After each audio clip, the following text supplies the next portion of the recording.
నమస్కారం. ఆగస్టు నెలలోని ద్వాదశ రాశుల యొక్క 12 రాశుల యొక్క వారి ఫలితాలు శుభ అశుభ ఫలితాలు ఏ విధంగా ఉన్నాయి, అలాగే వాటి యొక్క గ్రహ స్థితులు ఏ విధంగా ఉన్నాయి అనే వాటి గురించి తెలియచేయడానికి ఈ రోజు స్టూడియోలో మనతో పాటు ఉన్నారు ప్రముఖ జ్యోతిష వాస్తు పండితులు బ్రహ్మశ్రీ డాక్టర్ నాయకంటి మల్లికార్జున శర్మ గారు.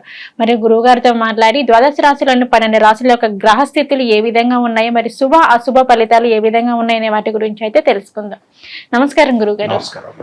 గురుగారు, తులారాశి వారికి వచ్చేసి ఆగస్టు మాసంలోని మరి వీరి యొక్క గ్రహస్థితి అనేది ఏ విధంగా ఉండబోతుంది, అలాగే వీరికి ఈ మాసంలో వచ్చేసి ఎలా ఉండబోతుంది, మరి ముఖ్యంగా చూసుకున్నట్లయితే ఆదాయం పరంగా మరి వీరికి ఖర్చులు కూడా ఈ ఆగస్టు మాసంలోని మరి వీరికి ఎలా ఉండబోతున్నాయి ఏంటి అనే వాటి అన్నిటి గురించి అయితే మాకు ఒక్కసారి తెలియచేయండి గురువుగారు. ఓం శ్రీ గురుభ్యో నమః. తులారాశి వాళ్ళకి ముఖ్యంగా గ్రహస్థితి అంతా కూడా మనం చూసినట్లయితే వ్యయస్థానంలో కేతు యొక్క సంచారం, లాభస్థానంలో బుధుడు శుక్రుడు రవిగ్రహాల యొక్క సంచారం చేయటం తులారాశి వాళ్ళకి. మిగతా గ్రహాలన్నీ కూడా తులా, వృశ్చికం, ధనస్సు, మకరం, కుంభం. పంచమ స్థానంలో కుంభరాశిలో శని సంచారం, శని వక్రగతిలో ఉండటం చతుర్థ స్థానం యొక్క ప్రభావం పడే అవకాశాలు ఎక్కువ ఉంటుంది. షష్టమ స్థానం రాహు సంచారం, అష్టమ స్థానంలో గురువు కుజుడు యొక్క సంచారం జరుగుతుందమ్మా. అంటే తులారాశి వాళ్ళకు వచ్చేటప్పటికల్లా వాళ్ళకి లాభస్థానంలో శుక్రుడు బుధుడు ఉండటం, ఆగస్టు మధ్యలో రవి కూడా చేరటం జరుగుతుంటుంది. అంటే ఇక్కడ బుధ శుక్రుల వల్ల వ్యాపారం చేసుకోవచ్చు, నూతన వ్యాపారాలు కూడా కొన్ని ప్రారంభం చేసుకోవచ్చు, కానీ అధిక పెట్టుబడి అనేది పెట్టకూడదు. బట్ అది కండిషన్.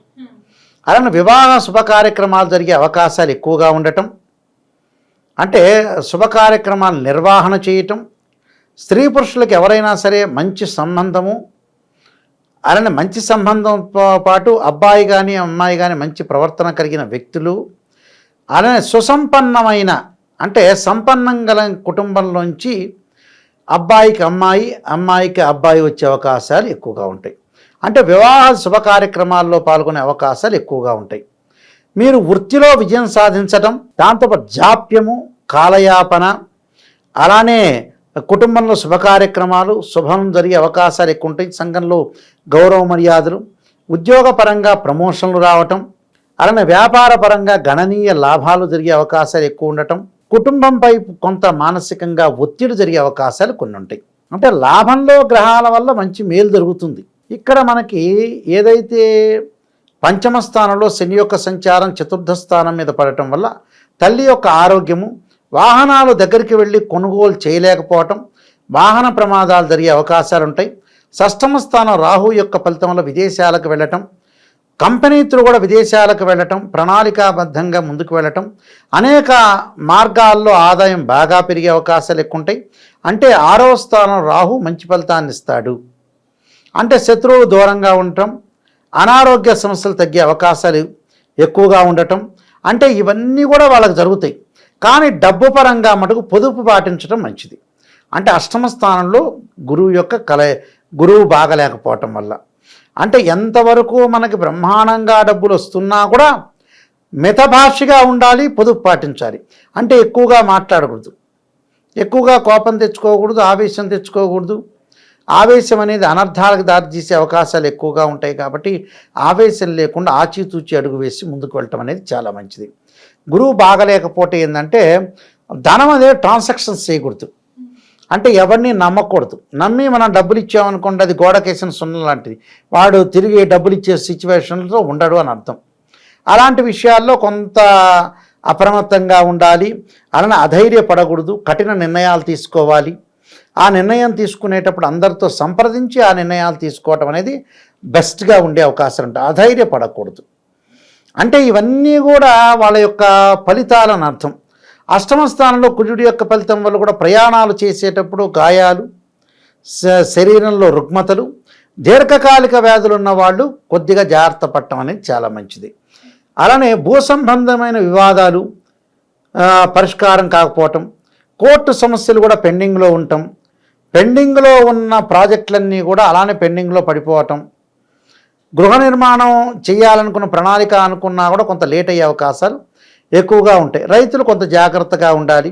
అలానే కెమికల్ కంపెనీ వాళ్ళు కానీ మెడికల్ ల్యాబొరేటరీస్ విషయంలో కూడా కొద్దిగా జాగ్రత్తగా అవసరం అనేది ఉంటాం.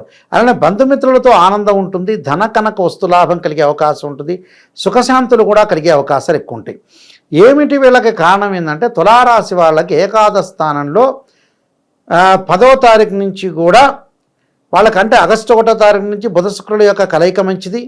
అలానే దాని తర్వాత రవి కూడా కలవటం వల్ల కూడా ఈ 3 గ్రహాలు సంపూర్ణంగా సుఫలితాన్ని ఇస్తారు.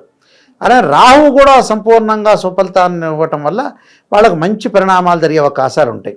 అయితే అష్టమ స్థానంలో కుజుడు యొక్క ఫలితం వల్ల కరెంటు అంటే ఎలక్ట్రిసిటీ బోర్డులో పనిచేసిన వ్యక్తులు కానీ, కరెంటు పనిచేసే వ్యక్తులు కానీ, ఫైర్ మాపక దళం, అగ్ని ప్రమాదాలు జరగకుండా, అలాంటి రాజభయము, రాజుల వల్ల అధికారుల యొక్క భయం అనేది కలిగే అవకాశాలు ఎక్కువ ఉంటాయి. అంటే ఈ విషయాలన్నిట్లో కూడా కొంత జాగ్రత్తగా ఉండాలి మనం. అంటే జీవితంలో ఎప్పుడు కూడా మనం జాగ్రత్తగా ఉండి ముందుకు వెళ్తేనే మంచి జరిగే అవకాశాలు ఎక్కువగా ఉంటాయి. అంటే రకరకాల వ్యక్తులతోటి కలహాలు చేసుకోకూడదు, నీచ మగవాళ్ళతోటి కలహాలు ఇవన్నీ కూడా మనం చూసుకోవాలి. అంటే మంచి వాళ్ళు ఎవరు, చెడ్డవాళ్ళు ఎవరు బేరీజ్ వేసుకొని ముందుకు వెళ్ళాలి. ఎప్పుడూ కూడా మనం రెండింటినీ కూడా అన్వయించుకొని ఎక్కడ మంచి ఉంటుంది, ఎక్కడ చెడు ఉంటుంది అనేది క్లారిఫికేషన్ చేసుకోవాలి. ఒక చోట మంచి ఉందంటే ఇంకో చోట చెడు ఉంటుంది, ఇంకో చోట చెడు ఉంటే ఇంకో మంచి ఉంటుంది. తర్వాత రోజుల్లో చెడ్డవాడు మంచివాడుగా మారచ్చు, మంచివాడు చెడ్డవాడుగా కూడా మారచ్చు. కాలం అనేది ఒకే రకంగా ఉండదు, ఎప్పుడు కూడా కాలం మారిపోతుంటుంది. అందువల్ల కొంతగా డబ్బులు ఇచ్చే విషయంలో, ట్రాన్సాక్షన్స్ చేసే విషయంలో మటుకు కొంత జాగ్రత్తగా ఉండాలి. విందులు, వినోదాలు, దానితో పాటు వీళ్ళు తీర్థయాత్రలకు వెళ్ళటం, పుణ్యక్షేత్రాలకు తిరిగే అవకాశాలు, పుణ్య కార్యక్రమాలు అమలు చేసే అవకాశాలు కూడా ఎక్కువగా ఉన్నాయి. అంటే వృత్తిలో విజయం సాధిస్తారు.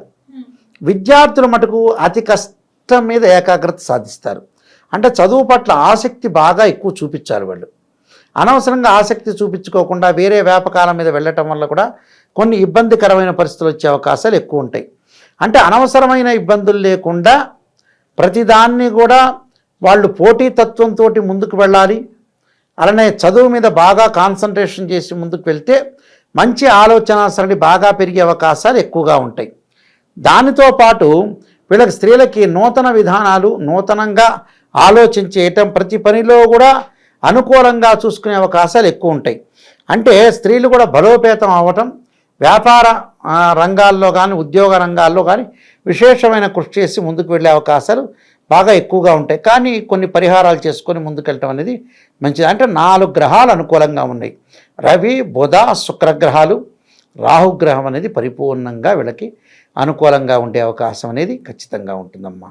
ఓకే గురుగారు, మరి తులారాశి వారికి వచ్చేసి ఈ ఆగస్టు మాసంలోని వీరికి ఇంకా ఫలితాలు అనుకూలంగా రావాలి అన్నా కానీ, వీరు అనుకున్న పనులు జరగాలి అంటే మరి ఏ దేవుని ఆరాధించి ఎటువంటి పరిహారం చేసుకుంటే వీరికి అనుకున్న ఫలితాలు జరుగుతాయి? దత్తాత్రేయ స్వామి యొక్క పారాయణం చేయటం, దత్త కవచం ఒకటి, జగద్గురు ఆదిశంకరాచార్య వారి యొక్క విరచితమైన శ్రీ కనకధారా స్తోత్ర పారాయణం చేయాలి. అలానే శ్రీ దారిద్ర్య దహన స్తోత్ర పారాయణం చేయటం ఒకటి, గురువుల్ని ఆరాధన చేయటం. అలానే దేవానాంచ ఋషీనాంచ గురుకాంచన సన్నిభం బుద్ధిమతం త్రిలోకేశం తమ్ నమామిం బృహస్పతి అనే మంత్రాన్ని కూడా చక్కగా చదువుకోవటం వల్ల వాళ్ళకు మంజరి అవకాశాలను. శనగలు దానం చేయటం మంచిది. శనగలతోటి ఏదైనా వంటకం ఉంటే అలాంటిది భక్తులందరికీ కూడా దేవాలయంలో ప్రధాన అర్చకులకు ఇచ్చి స్వామివారికి సమర్పించి అందరికీ కూడా భక్తులందరూ కూడా పంచడం వల్ల కూడా గురువు యొక్క దోషం పోయే అవకాశాలు ఖచ్చితంగా ఉంటాయమ్మా. ఓకే గురుగారు, తులారాశి వారికి వచ్చేసి ఆగస్టు మాసంలోని ఫలితాలు ఏ విధంగా ఉన్నాయి, మరి శుభ అశుభ ఫలితాలు అన్నిటి గురించి అయితే మాకు తెలియజేశారు. ధన్యవాదాలు గురుగారు.